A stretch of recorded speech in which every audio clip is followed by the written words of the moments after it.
Hello student, आप सभी लोगों का महादेव सिविल जीके क्लासेस में मैं स्वागत करता हूं। हमारा पहला टेस्ट सीरीज खत्म हो चुका और मैं लेकर आया हूं अपना दूसरा टेस्ट सीरीज। और आप लोगों को अच्छा लगे तो लाइक करिए, सब्सक्राइब करिए और अपने दोस्तों को भी शेयर करिए ताकि उनका भी एग्जाम के बेस से उनकी भी मजबूती बन सके। ठीक है, आइए हम देखते हैं। आपका ज़्यादा समय न लेते हुए मेरा पहला क्वेश्चन है, चलिए देखते हैं। बोधि वृक्ष को नष्ट करने वाला शासक कौन था? ठीक है बेटा, समझ में आ गया होगा। बोधि वृक्ष को नष्ट करने वाला शासक कौन था? चलिए आइए ऑप्शन देख लेते हैं। पहला ऑप्शन हमारा क्या है? शशांक।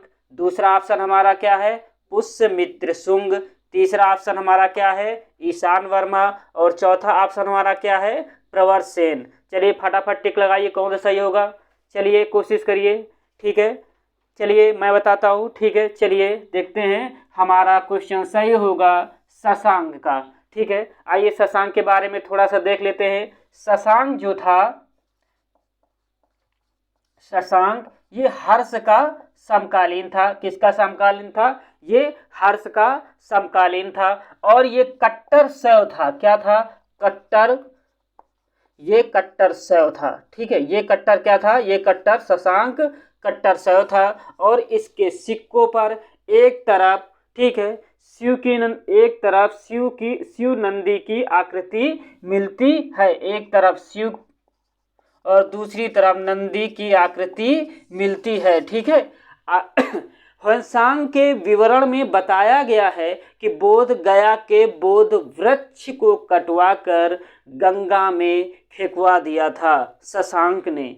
ठीक है, पहला क्वेश्चन हमारा क्लियर हो गया। आइए दूसरा क्वेश्चन देखते हैं। हमारा दूसरा क्वेश्चन क्या है?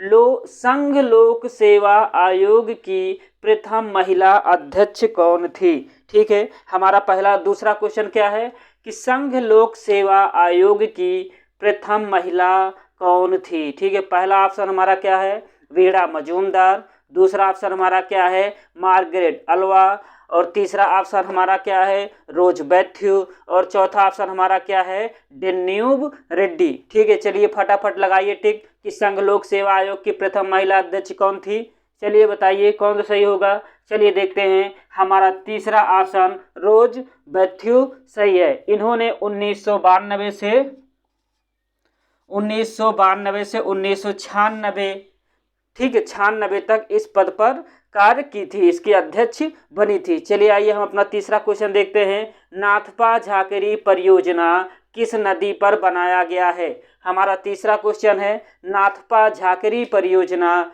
किस नदी पर बनाया गया है?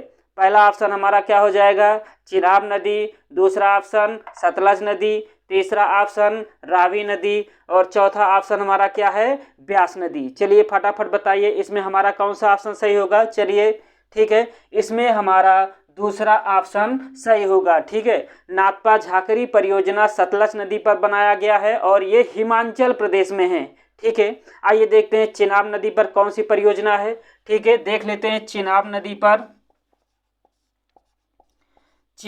पर कौन सी परियोजना है। ठीक है, चिनाब नदी पर सलाल परियोजना है। कौन सी है?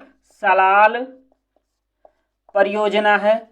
ठीक है, सलाल परियोजना है और ये कहाँ पे है? जम्मू और कश्मीर में है। ये कहाँ पे है? जम्मू और कश्मीर में है। ठीक है, जम्मू और कश्मीर में है। चलिए आइए देख लेते हैं रावी नदी पर कौन सी परियोजना है। ठीक है, रावी नदी पर, ठीक है, देखते हैं रावी नदी पर, ठीक है, चमेरा परियोजना है। कौन सा परियोजना है? चमेरा परियोजना। ठीक, चमेरा परियोजना। ये परियोजना कहाँ है? ये हिमाचल प्रदेश में है। कहाँ पे है ये? हिमाचल प्रदेश में है। हिमाचल प्रदेश। ठीक है, समझ में आ रहा होगा। चलिए आप और लास्ट ऑप्शन हम देख लेते हैं। ब्यास नदी पर कौन सी परियोजना बनाई गई है? ब्यास नदी पर पोंग परियोजना है। ठीक है, ब्यास नदी पर, ठीक है, पोंग परियोजना है। पोंग परियोजना है। ठीक है, ये कहाँ पे है? ये भी हिमाचल में है। ये कहाँ पे है? ये भी कहाँ है? हिमाचल में। ठीक है, ये भी हिमाचल में बनाया गया है। ठीक है, आइए अगला हमारा क्वेश्चन क्या कह रहा है? बेतार के तार का ठीक है, क्या कह रहा है, बेतार के तार का संपर्क पृथ्वी के धरातल को परावर्तित किया जाता है किससे। ठीक है, चलिए फटाफट बताइए इसमें हमारा कौन सा ऑप्शन सही होगा।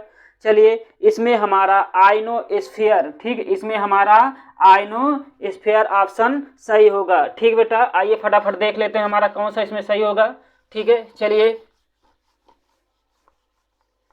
ठीक है, इसमें हमारा सही होगा जैसे ट्रोपोस्फीयर, ट्रोपोस्फीयर को क्या कहते हैं, ट्रोपोस्फीयर को क्षोभ मंडल कहते हैं। ठीक है, ट्रोपोस्फीयर को क्या कहते हैं, क्षोभ मंडल कहते हैं। ठीक है, दूसरा हमारा क्या है, स्ट्रेटोस्फीयर। ठीक है, स्ट्रेटोस्फीयर। ठीक है, स्ट्रेटोस्फीयर को क्या कहते हैं हम लोग, समताप मंडल कहते हैं। क्या कहते हैं, समताप मंडल। ठीक है, समझ में आ रहा होगा, समताप मंडल कहते हैं। और हमारा तीसरा ऑप्शन क्या है, आयनोस्फीयर। ठीक है, क्या है, आयनोस्फीयर। ठीक है, आयनोस्फीयर। ठीक है, आयनोस्फीयर को हम क्या कहते हैं, आयन मंडल कहते हैं। ठीक है, क्या कहते हैं, आयन मंडल कहते हैं, आयन मंडल। ठीक है, और हमारा चौथा ऑप्शन क्या है, एक्सोस्फीयर। ठीक है, एक्सोस्फीयर। ठीक है, समझ में आ रहा होगा, एक्सोस्फीयर को क्या कहते हैं, बहिर्मंडल कहते हैं। क्या कहते हैं, बहिर्मंडल कहते हैं। ठीक है, चलिए आइए हम अगला क्वेश्चन देखते हैं अपना। ठीक है, हमारा अगला क्वेश्चन क्या कह रहा है, संयुक्त राष्ट्र द्वारा वर्ष 2023 को घोषित किया गया है।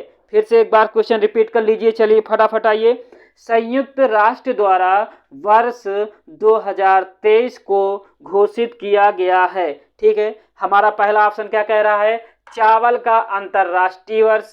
दूसरा ऑप्शन हमारा क्या कह रहा है, मोटे अनाज का अंतर्राष्ट्रीय वर्ष।